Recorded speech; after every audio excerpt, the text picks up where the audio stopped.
Well, it's finally happened. After 2 years of investigating and $25 million spent, Mueller has concluded that Donald Trump did not collude with the Russians to win the 2016 presidential election. Mueller report: Trump cleared of conspiring with Russia. The special counsel did not find that any US person or Trump campaign official conspired or knowingly coordinated with Russia, Mr. Barr writes. On the issue of whether justice was obstructed, Mr. Mueller report says, while this report does not conclude that the president committed a crime, it also does not exonerate him. In his summary, Mr. Barr said that the report ultimately determined not to make a traditional prosecutorial judgment. Well, there you are then.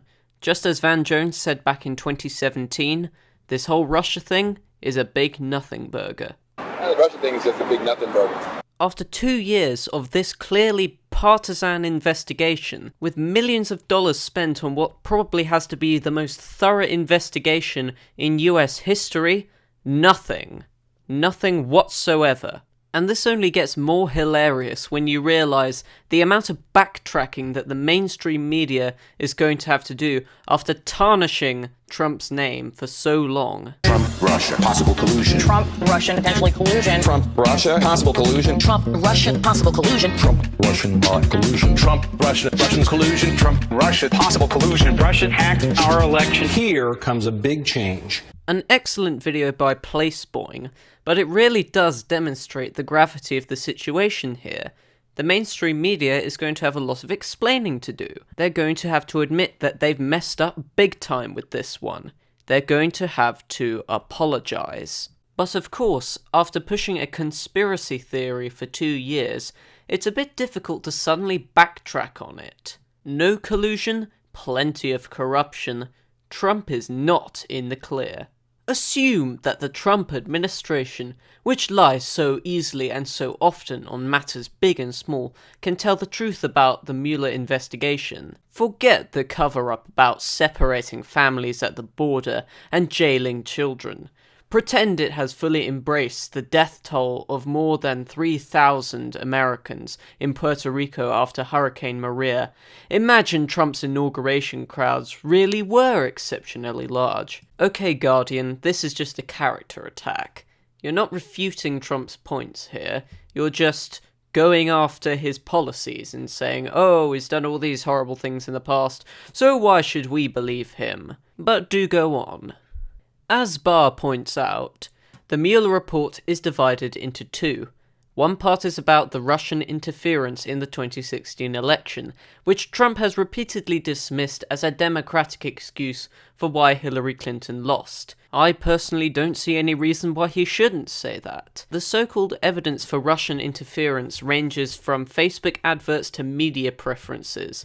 Hardly an excuse for interference, if you ask me. And before you say, what about the WikiLeaks emails? Yes, it is quite possible that Russia hacked the DNC to release those emails. However, the intelligence community assessment on Russia's recent activities in foreign elections also states that Russia collected on some Republican-affiliated targets, but did not conduct a comparable disclosure campaign, probably because the Republicans seem to be more cautious when it comes to cybersecurity than the Democrats. And while we're on the subject of meddling in foreign elections, the US doesn't have the most crystal clear record either. But most importantly, Trump has already been cleared of collusion in this area. There's no problem. But the second part is about Trump's obstruction of justice in seeking to halt the Russian investigation. Ah, now I see where your problem lies. By obstruction of justice, I'm assuming that you mean the firing of James Comey, the former FBI director. But as many others have mentioned, there is nothing impeachable about firing an FBI director. The doings of the FBI don't just grind to a halt as soon as you fire the director, they still continue regardless. So, if Trump wanted to stop the investigation by firing the director, that would be a ludicrous way of doing it. And you might be saying, okay, firing the FBI director might not be impeachable, but what about those phone calls he had with Comey? Well, once again, there's nothing impeachable about that. and I'd hardly call it obstruction of justice. If Trump was paying Comey to drop the investigation, then you might have a better case. But as of now, you have nothing. So, what's the point? According once again to Trump's own Attorney General, making his best possible case for his boss, Mueller declined to make a traditional prosecutorial judgment about whether Trump committed a crime. So Barr made it for him. Strip away all of the legal throat-clearing, and he decides the case is not sufficient. Yes, Guardian, yes. In law, we call that the presumption of innocence. What a marvellous concept it is. It means that you can't simply prosecute people for arbitrary reasons, like having a hunch that he did something, even though you have no evidence that he did it. Normal people sitting on a jury or voting in an election might be curious as to why a president would possibly, maybe, commit a serious crime, depending on your reading of the law and Trump's intent, to stop an investigation into Russian interference in his own election. Then again, normal people ask the same questions of Richard Nixon, who infamously demonstrated that the cover-up could be worse than the crimes of Watergate. Yes, except while the crimes of the Watergate scandal were backed by mountains and mountains of evidence, this investigation has produced none whatsoever. And before you say, oh, shouldn't you just wait until the evidence is released first, and then maybe you can make a judgment? Don't forget that this is the same FBI who used the shallow evidence that there were nuclear weapons in Iraq to launch a full-scale invasion of the country.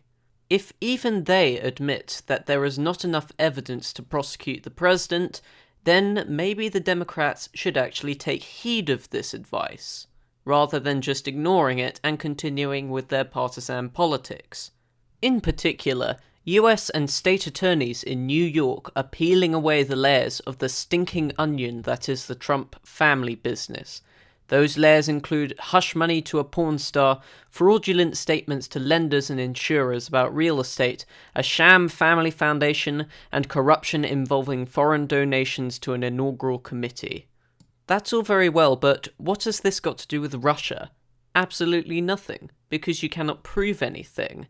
These are just more and more allegations, not even related to Russia, just anything Trump might have done should be an impeachable offence. I am sure that the Trump family business has committed many wrongdoings throughout its lifetime, as have most other giant businesses of the kind. In fact, I myself am quite surprised that the FBI hasn't found that much with regards to Trump's business practices. But this is just another excuse to distract your readers from the fact that you messed up royally with this investigation. Before I go, here's just a quick message to the Democrats themselves. Your narrative has failed. You have to accept now that you lost the election. Trump won legitimately. Get over it. If I were you, what I'd be focusing on now is 2020.